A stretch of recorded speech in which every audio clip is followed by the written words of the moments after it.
Yeah, you reckon for yata.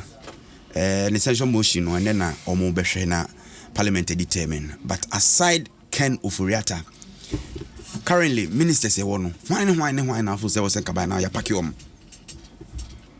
Agric minister. Are the body na akọ febe ton Indiana. Debbie, now come on, this is a joke. This is a joke. What are you talking about? It is a Greek ministry ministry no. Ya hono ye dey ton body.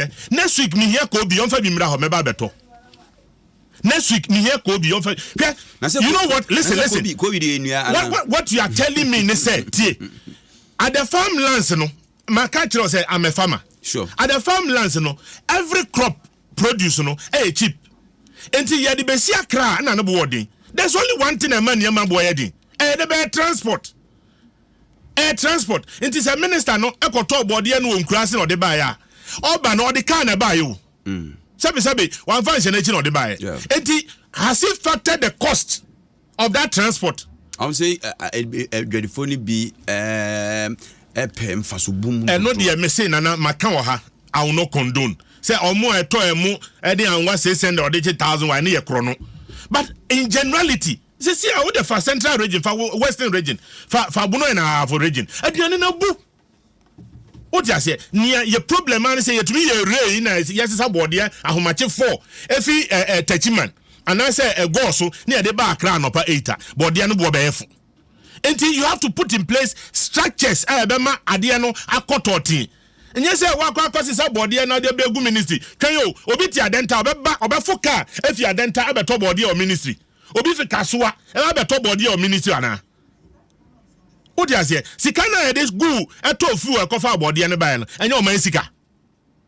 I don't think you have point first one. Say, you never hear now say, Ankrah. Say fuel prices so buy na for trailers near there. And back was saying you are in a bar. No, they Google big markets near in Biato.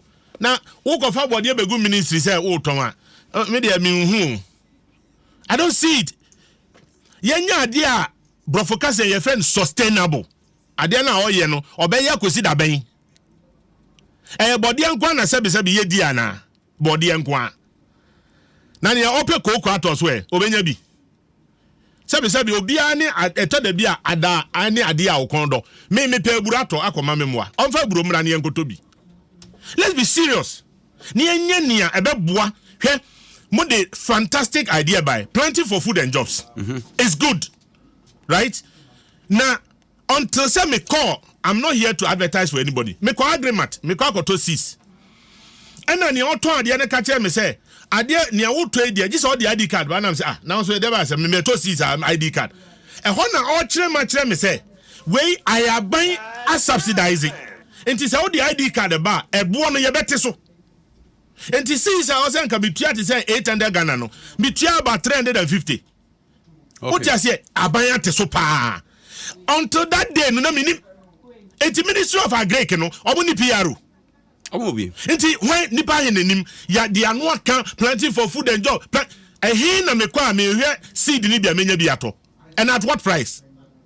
What you make an say? Inti nyese ya dia no be kan rhetoric. The idea is good.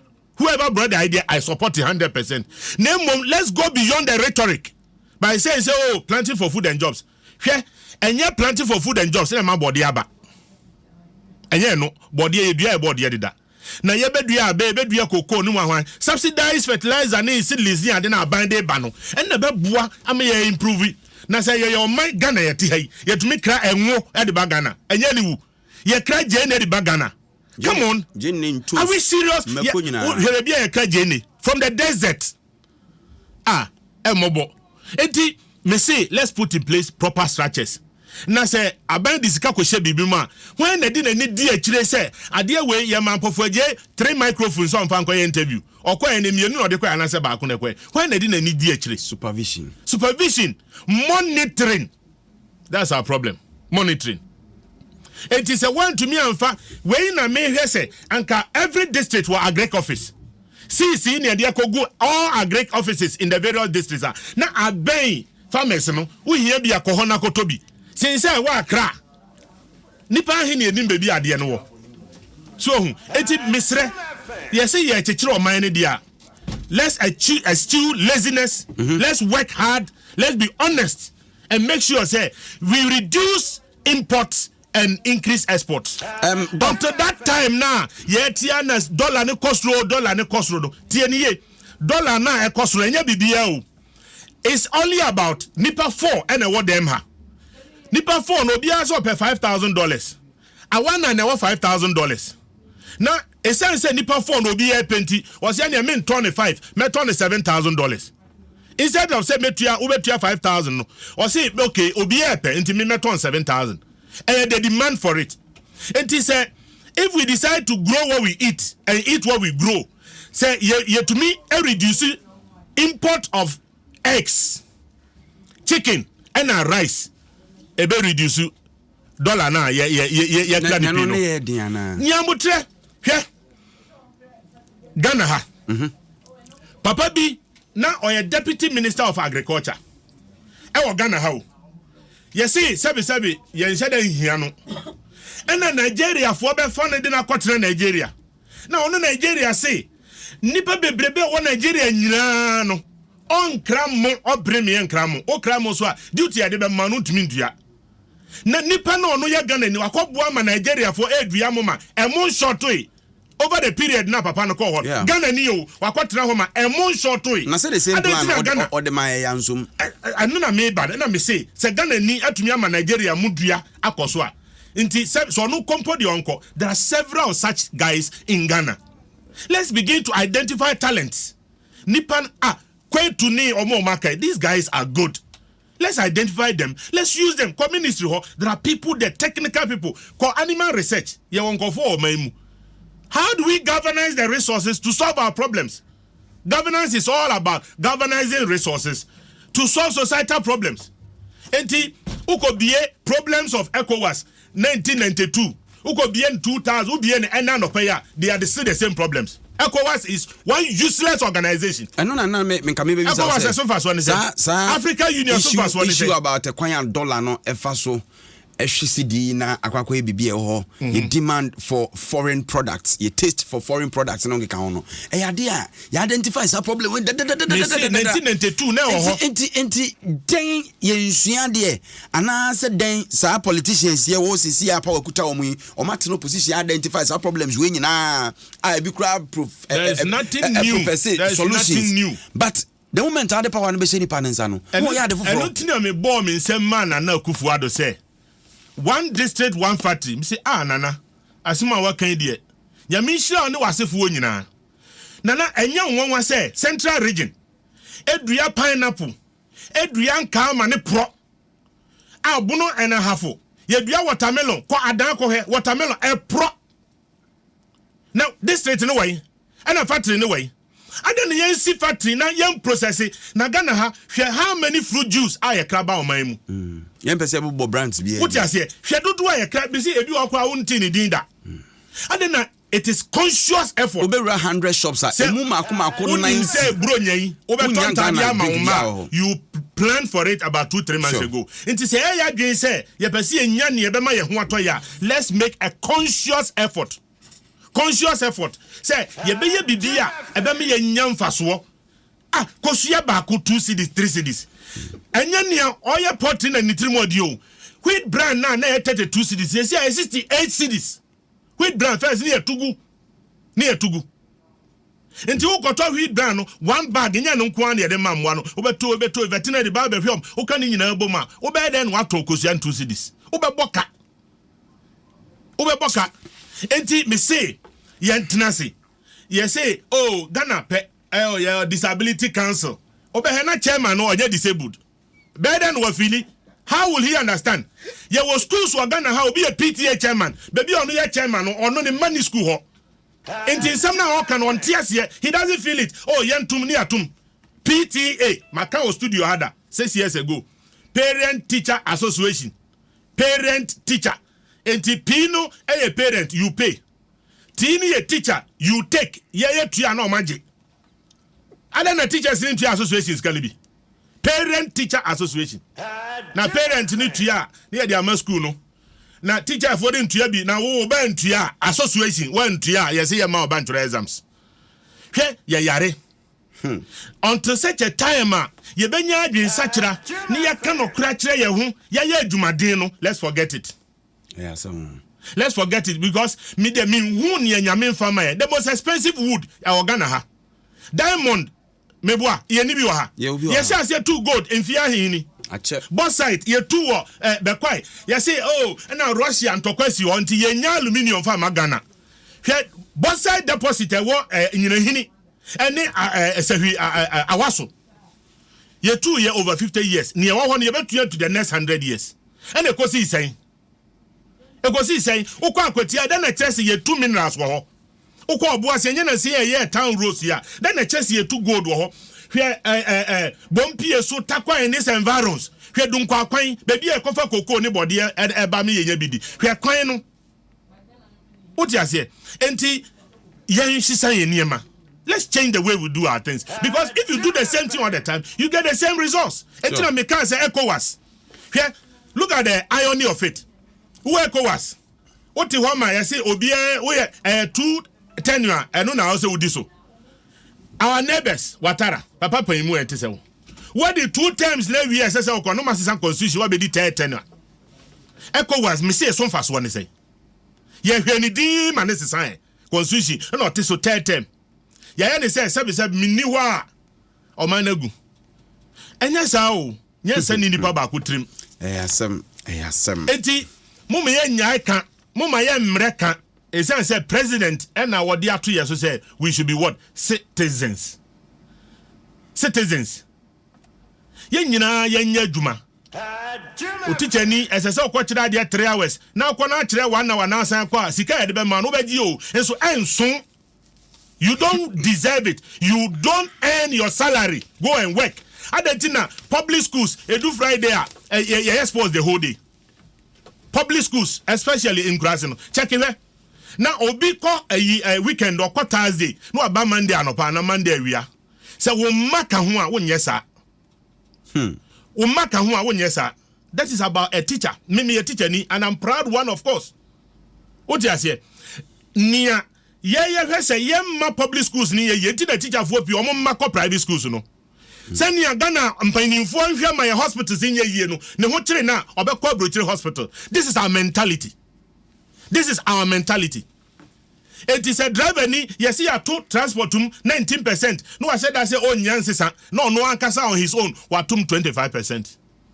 We are wicked people. Some doc you wo kwantwa na mebisa say Ghana ebeye ye kyerɛ sɛ ye nyai kan ye be kɔ so aye adwumaden ɔman no eye yie ma ye nyinaa hwɛ ye kɔ a ye be nyinaa wodu ba bia sɛ Brochire ho sebe Brochire no enye nyame na kɔ ye ma wo nipa na ye se menyu so ha menyu so memfa ball antoa wo ka kyerɛ obi kura sɛ ade a rɔba ye a wanum si a wo to atwene ho ye ho be fi o se ye wo papa dia wo kwa adwuma ma wo yire ho ye adwuma ne ye fro adwuma moro kwadwofo no ono momo eto ho pe honam pe job ya dwene na ye we no me see we need brain surgery ya dwene no we need obewu adwuma no onwu so na Kwame Nkrumah said many years after I have left the people of Ghana will realize that they had a man. When Professor Mills died obi a misa se ne dan yesen obi a misa se ne bank account se ne wom Assemble ne yedi ano kafa no ho. When Banredu died, assemble na Ghana for kafa no ho. When College Kosiga died, assemble ne kan ye. Na enne se wo ye MP, enne se wo ye minister, e kine se wonni wa, e dan na Ghana ye de be kai wo. Enye dan dodo a wo si ye. Se wotumi bua nipa na enam wo so. Aje kunkufo he me kwa yie bi. Na say one of my classmates, Professor Nyami, Dr. Bwedi Nyamiche. Ne papa ka bia bi ne kwa yie. Yet ye na sia ayo afemiti se nkofo bom nsem na me na iya se de den aba me community so a John Ejekum Kufo oba ye na si o ofi abem how many years ni aba bi obedu bia nipa sori bom nsem ehoho ano adwuma oba ye intra enti ye nyire ho nya adwuma. We can save this country by hard work, honesty, reducing imports, increasing exports. And with commitment, Ghana can change. Senia ne ye in 1992 and ye in 2022 dia. I'm sorry. Only omo I suggest over the years. Say your constitution Constitution, we had a fine opportunity to change the constitution. Constitutional Review Unfortunately, we spent over $5 million.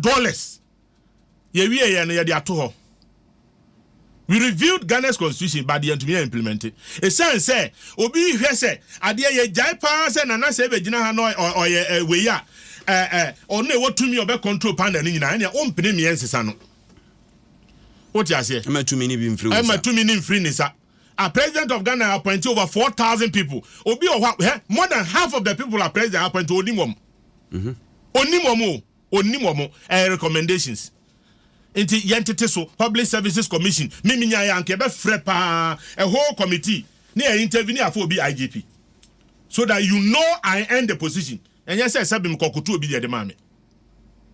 We have to change a lot of things in the constitution. Okay, Obi, you see every 4 years, Yama S Gracia. Oh yeah, Juma.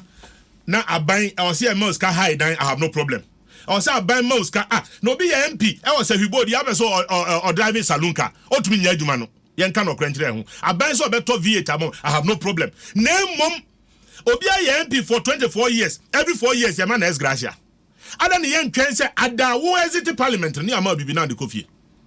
Why can't we do that? Simple. See, when you are exiting, we give you go. But yes, I want to every year. No, another 4 years. No. See, can't do it. Because Article 71, no, or more marketing once when you are retiring. And then the parliament and quantity every 4 years, especially those who retain their seats.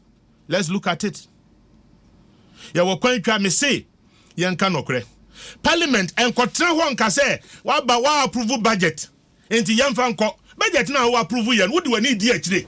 Ma obi kodisika, ma obi fasikana manen ko friend system. Na 2-3 years. Wasamba betna bekase public accounts committee. What this kind of year? I wanna obey Jojo next canaba. That's why I don't believe in prison. Me, I don't believe in it. Say obi this kind of fan go to prison. Me nyin tum. Yamani nya juma. A friend place ni aje ho kakraka na see prisoners mun ko na mun kodo a ye benya duane adi. You are wasting energy. Say your secondary school near school farms are other than prisons to many farms. And opa be fidium, a be fidium. And you may fidium. Sabi be one medical doctor or prison, so okay. Teacher for prison. I don't hear more chenko for nadia. Why don't we train them and sanu numania they want to me from school uniform cra? We can generate something out of these people. We are wasting energy and resources. Me say we are gonna panimu. As I say, wo bua Magana Hospital, ye senior ye ye resource hospital no one more. Now yare na kwa brochira.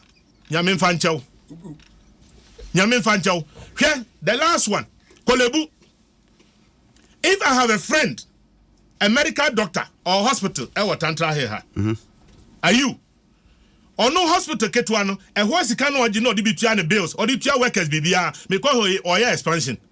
Look at Kolebu, look at the size of Kolebu. How many patients go there a day? Now you to me need maintenance culture. Kolebu. Kolebu ni ase kofa Johnson bra. One here Johnson be yira wa yase. Hospital dia ni Kolebu ni Ghana e bonsin Kolebu. Hospital dia ni Ghana e hobon. Ye premier hospital. Me say a teaching hospital. Let's sit down. What is the plan? Maintenance culture. And then I'm Ghana ye be. Abebe sit down kakaka ni a commission ni a tape. Ye wie pe no ano no. Ma ho 2 years, 3 years. We have a problem. And until say you better say best solve problem no, we remain where we are. Other metro mass. I buy to me 1,000 buses mom. STC I don't buy to me 1,000 buses mom.